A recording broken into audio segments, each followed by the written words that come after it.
အရှင်ဖေဟာတန်ဃာတော်အတွက်ရည်စူးထားတဲ့စားပွဲ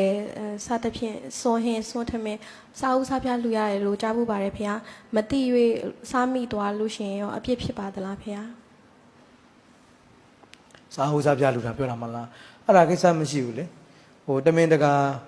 ဘုန်းကြီးတွေကိုငါအကြံစားဟဲ့ဆိုတဲ့သဘောမျိုးနဲ့လှူတာမျိုးဆိုတော့အကုသို့ပေါ့မဟုတ်ဘူးလေအဲ့လိုမျိုးမဟုတ်ဘဲနဲ့ကို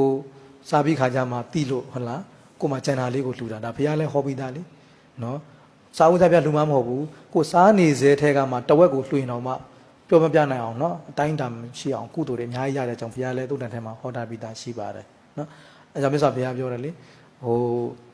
ငါတိတယ်လို့ဒါဇာနာရဲ့အကျိုးကိုသိကြမယ်ဆိုလို့ရှိရင်နော်ကိုစားမဲ့ဇွန်ထဲကနေပြီးတော့မလူပဲနဲ့စားကြမှာမဟုတ်ဘူးဆိုတာဘုရားပြောပါတယ်။ဒါကြောင့်ဆိုလိုတာကတော့စွမ်းမှုစမြဖြစ်စေအကြံပဲဖြစ်စေကွာမကောင်းတဲ့စေတနာနဲ့လူတာမဟုတ်တဲ့အတွက်ကြောင့်ကုသိုလ်ရပါတယ်เนาะအဖြစ်မရှိပါဘူး